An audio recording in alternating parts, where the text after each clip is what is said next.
Good morning students. પ્રકરણ 7 સ્વાતંત્ર્યોત્તર ભારત. ગયા લેક્ચરમાં આપણે જોયું કે ભારતમાં પ્રદેશવાદ એ કેવી સમસ્યા સર્જે છે અને પ્રદેશવાદ રાષ્ટ્રના હિતમાં કેવી રીતે નુકસાન કરતા છે તે આપણે ગયા લેક્ચરમાં જોયું છે. આજે આપણે વિજ્ઞાન અને ટેકનોલોજી ક્ષેત્રે આઝાદી મેળવ્યા પછી ભારતે કેવી પ્રગતિ કરી, કેટલો વિકાસ કર્યો તેના વિશે આપણે જોઈશું. તો ટોપિક તરફ આગળ વધીએ. વિજ્ઞાન અને ટેકનોલોજી ક્ષેત્રે વિકાસ. વિશ્વના અન્ય વિકાસશીલ દેશોની તુલનામાં ભારતે છેલ્લી અડધી સદીમાં એટલે કે 50 વર્ષમાં છેલ્લી અડધી સદીમાં ટેકનોલોજીના વિકાસના ક્ષેત્રે જે સિદ્ધિઓ મેળવી છે તે અતિ વિકસિત દેશોની બરોબરી કરી શકે તેમ છે તેવું કહી શકાય. એટલે કે ભારતે જે આઝાદી મેળવ્યા પછીની વાત છે કે વિશ્વના જે અન્ય દેશો છે એટલે કે વિશ્વના અન્ય વિકાસશીલ દેશો, આપણે આ શબ્દને સમજીશું કે વિકાસશીલ દેશો. ભારત એક એવો દેશ છે, વિકાસશીલ દેશ છે. વિકસિત દેશ એનો મતલબ કે જે દેશનો સંપૂર્ણ રીતે વિકાસ થઈ ચૂક્યો છે, પ્રાથમિક જરૂરિયાતોથી લઈને તેમની મતલબ બધી જ બાબતે કે જીવન ધોરણને લઈને કે શિક્ષણને લઈને, આરોગ્યને લઈને, મતલબ દરેક બાબતમાં એ દેશ સંપૂર્ણ રીતે વિકાસ સાધી શક્યો છે. તો એવા દેશને આપણે વિકસિત દેશ કહીએ છીએ. પણ અહીં જે વિકાસશીલ દેશ, તો વિકાસની ગતિમાં આગળ વધી રહેલો દેશ. તો આપણો ભારત દેશ કેવો છે? વિકાસશીલ છે, એટલે કે વિકાસની ગતિમાં આગળ વધી રહ્યો છે.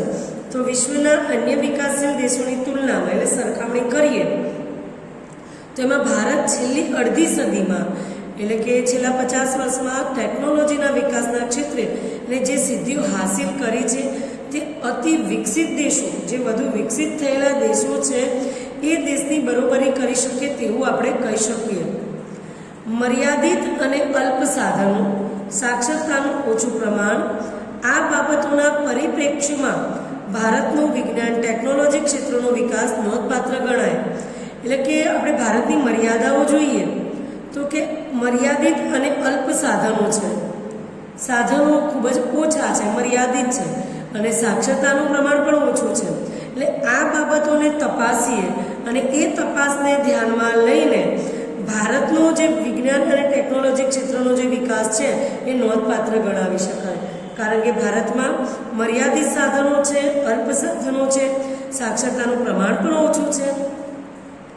સ્વતંત્રતા પછી ભારતનું નેતૃત્વ કરનારા મહાનુભાવો અને વિવિધ વિદ્વાન વૈજ્ઞાનિકો જેવા કે ડૉક્ટર હોમી ભાભા, ડૉક્ટર રાજા Ramanna, doctor Vikram Sarabhai, doctor C V Raman તથા ઇજનેરી ક્ષેત્રમાં સર એમ વિશ્વેશ્વરૈયા, શ્યામ પિત્રોડા, ડૉક્ટર APJ અબ્દુલ કલામ જે ભારતના પૂર્વ રાષ્ટ્રપતિ રહી ચૂક્યા છે, તથા મેટ્રો રેલવે પ્રોજેક્ટને સફળ બનાવનાર શ્રીધરન અને આવા અન્ય વૈજ્ઞાનિકો, ઇજનેરો, ટેકનોક્રેટો વગેરેનું પ્રદાન પણ નોંધપાત્ર ગણાવી શકાય.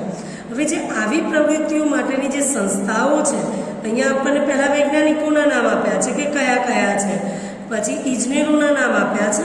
હવે અહીં સંસ્થાઓની પણ વાત છે કે આવી પ્રવૃત્તિ માટેની જે સંસ્થાઓ છે જેવી કે Indian Institute of Sciences and Indian Institute of Technology, Indian Space Research Organisation એટલે કે ISRO તથા ફિઝિકલ રિસર્ચ લેબોરેટરી સહિતની ઘણી સંસ્થાઓ ગણી શકાય.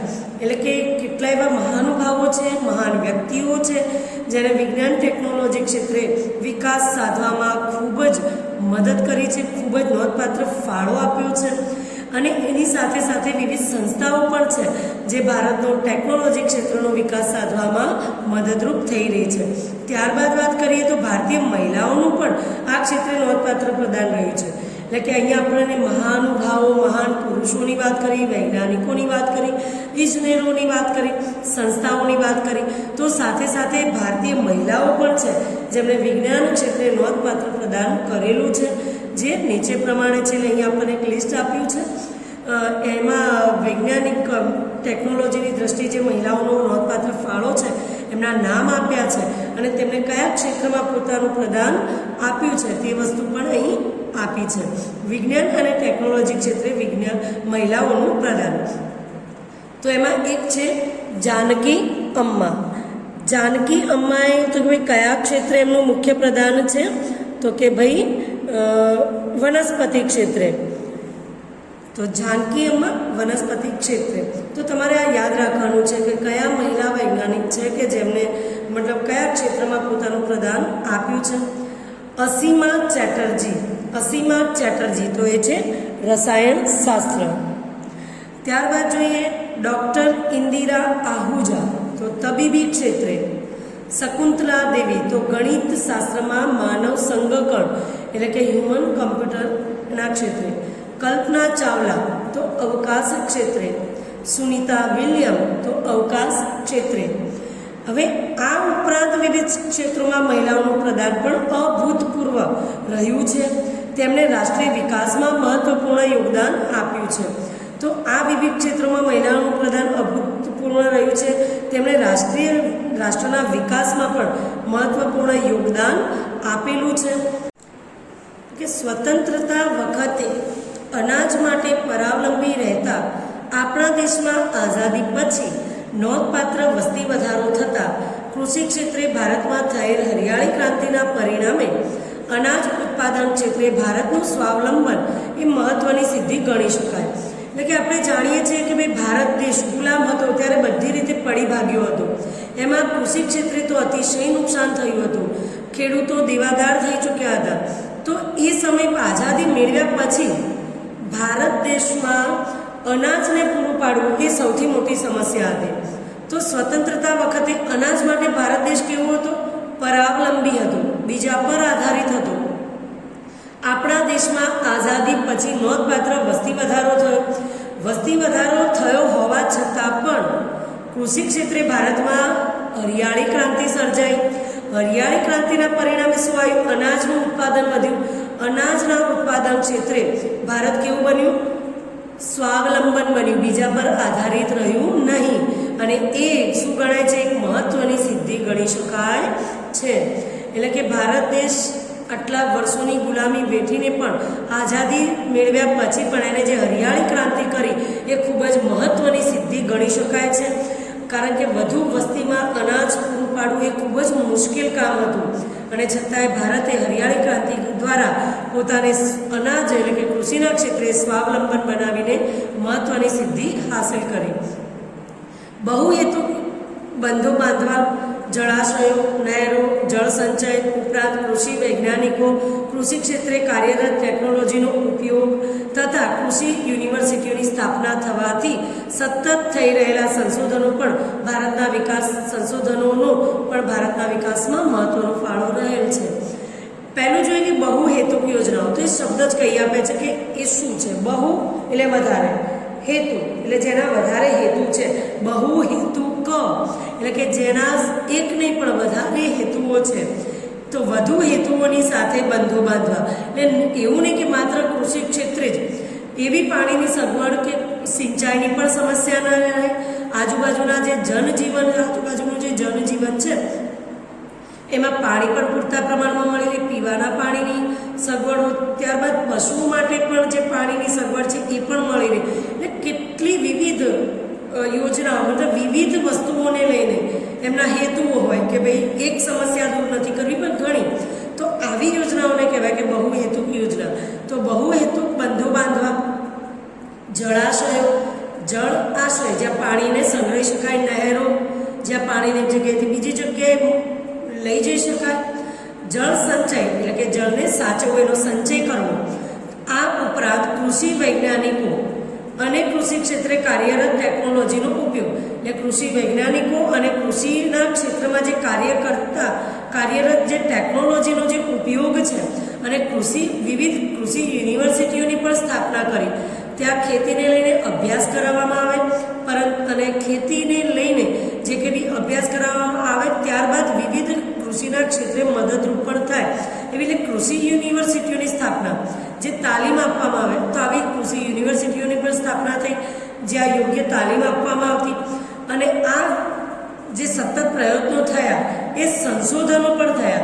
આ સંશોધનોએ પણ ભારતના વિકાસમાં મહત્વનો ફાળો આપ્યો. ત્યારબાદ જોઈએ પરમાણુ વિજ્ઞાન ટેકનોલોજીનો શાંતિમય ઉપયોગ કરવો તે માટેની સંશોધન સંસ્થાઓ પ્રયોગશાળાઓની પણ નોંધ લેવી ઘટે, એટલે કે નોંધ પણ લેવી જરૂરી છે. એટલે પરમાણુ વિજ્ઞાન અને ટેકનોલોજીનો શાંતિમય રીતે ઉપયોગ કરવો. દરેક વસ્તુને આપણે જોયું કે તમે ઘણીવાર નિબંધમાં લખ્યું કે દરેકના લાભ અને અલાભ, લાભ અને ગેરલાભ હોય છે. તો વિજ્ઞાન ટેકનોલોજીનો લાભ પણ છે.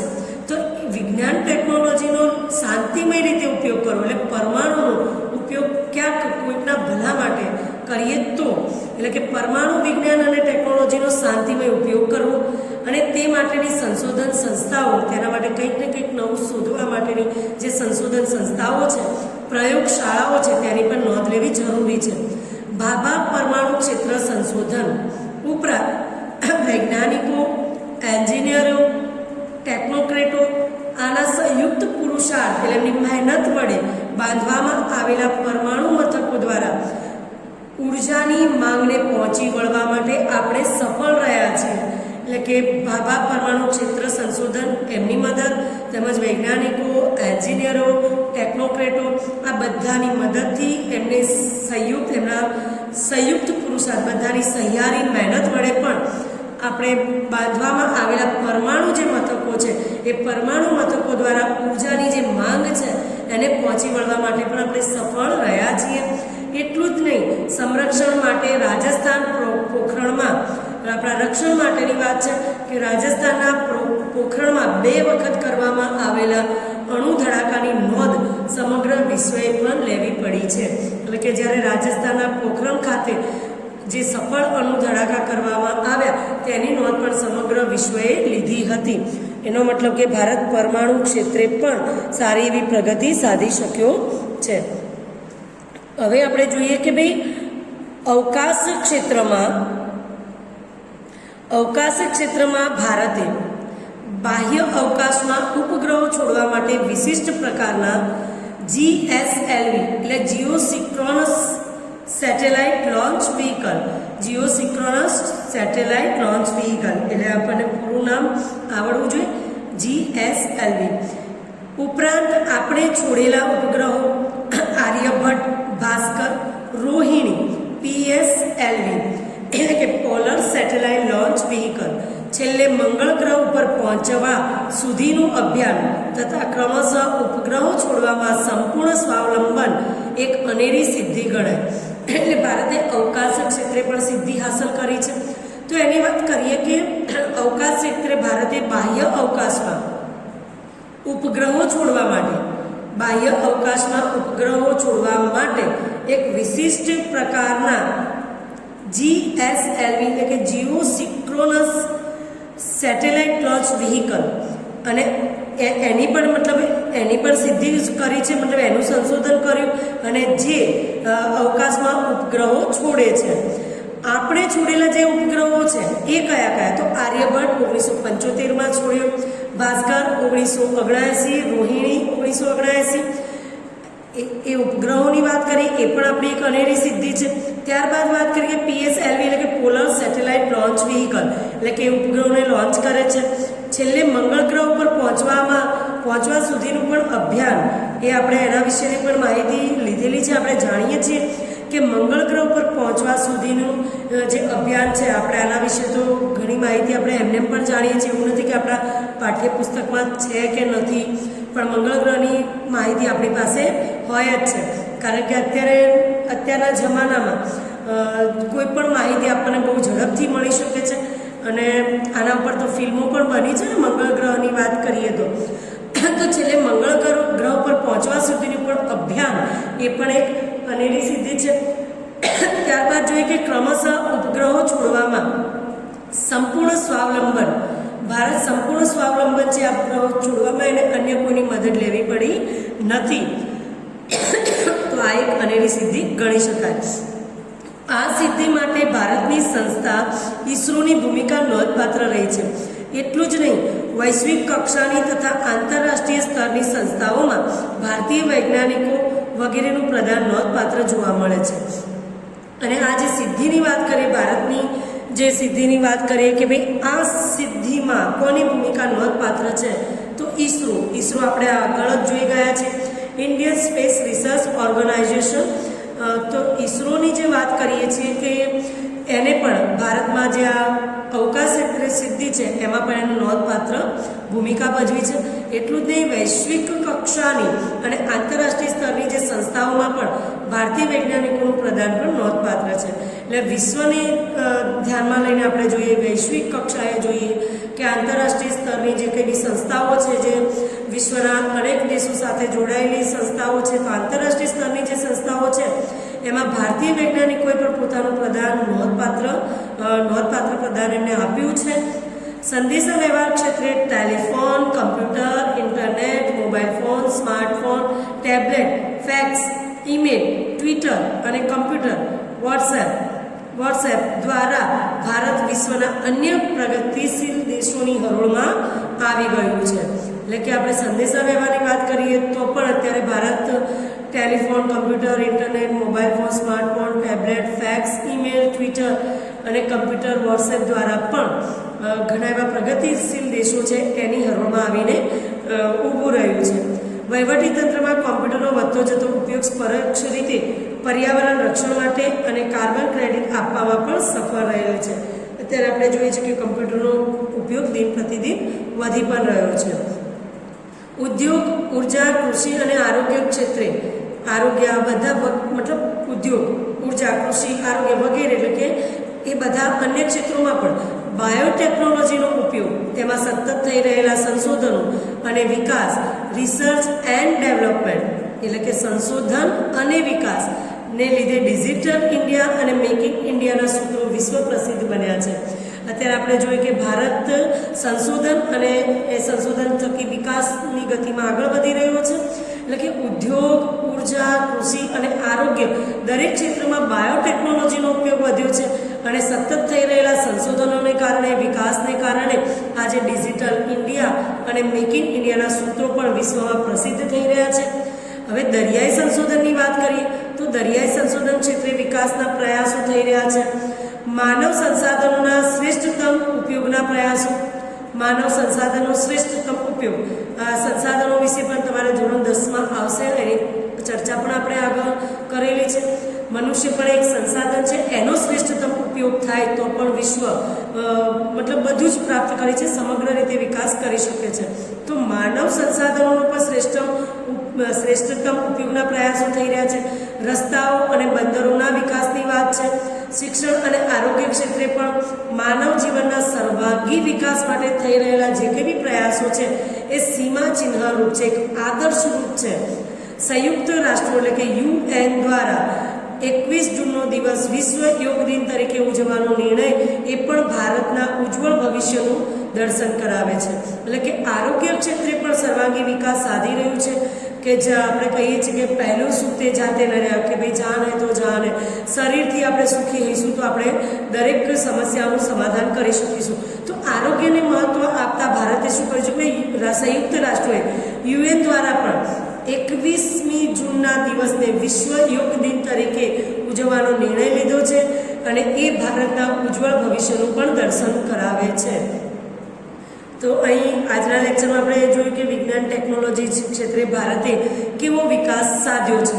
એમાં આપણે વિવિધ વૈજ્ઞાનિકોની માહિતી લીધી કે વિવિધ વૈજ્ઞાનિકોએ કયા વૈજ્ઞાનિકો હતા કે જેમને નોંધપાત્ર પ્રદાન આપ્યું છે. ત્યારબાદ વિવિધ સંસ્થાઓની વાત કરી, ત્યારબાદ મહિલાઓની વાત કરી કે ભારત ક્ષેત્રે મહિલા વિજ્ઞાન ટેકનોલોજી ક્ષેત્રમાં મહિલાઓનું પ્રદાન કેવું છે. ત્યારબાદ જોઈએ કે આપણે અનાજની તકલીફને હરિયાળી ક્રાંતિ દ્વારા કેવી રીતે દૂર કરી. ત્યારબાદ વિજ્ઞાન ટેકનોલોજીના ક્ષેત્રમાં પરમાણુને આપણે ધ્યાનમાં લઈને ભારતની સિદ્ધિઓ જોઈ છે. અવકાશ ક્ષેત્રે ભારતે મેળવેલ સિદ્ધિઓની વાત કરી.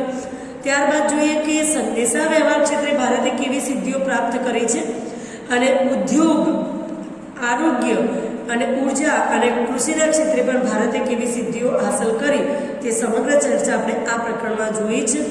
જનરલ ક્વેશ્ચન તરીકે પૂછાઈ શકે, માત્ર મહિલાઓ વિશે બી પૂછાઈ શકે કે કયા વૈજ્ઞાનિકોએ યોગ્ય પ્રદાન આપ્યું છે તેના વિશે, કે પછી સંસ્થાઓ વિશે ટૂંકા જવાબ કે પછી સવિસ્તર જવાબ આ મુદ્દાઓમાંથી પૂછાઈ શકે એમ છે. તો પ્રશ્નોના જવાબ તૈયાર કરવાના છે. આપણે એવું નથી વિચારવાનું કે એક્ઝામ અત્યારે કોરોનાના સમય દરમિયાનમાં એક્ઝામ કેવી રીતે લેવાશે કે પછી પ્રમોશન મળશે, પ્રમોટ થઈશું, પણ આપણે જે કંઈ બી શિક્ષણ મેળવીએ છીએ આગળના ધોરણમાં આપણને કામ જ આવવાનું છે. તો આપણે એ વસ્તુને ધ્યાનમાં લઈને દરેક પ્રશ્નોના જવાબ તૈયાર કરવાના છે, જેથી કરીને 10મા ધોરણમાં તમારે તકલીફ ન પડે. તો જે ટોપિક ચલાવ્યો છે તે ટોપિક તૈયાર કરવાના છે. અહીંયા પ્રકરણ પૂર્ણ થાય છે. પ્રકરણના પાછળ આપવામાં આવેલ સ્વાધ્યાયના પ્રશ્નોના જવાબ લખીને તમારે તૈયાર કરવાના છે. આમાંના ઘણા ટોપિક એવા છે જે 10મામાં ફરીથી આવશે, તો આ ટોપિકને નજરઅંદાજ કરવાના નથી અને તૈયાર પણ કરવાના છે. તો હવે મળીશું નેક્સ્ટ લેક્ચરમાં નવા ચેપ્ટર સાથે. ત્યાં સુધી રજા લઈએ. Thank you.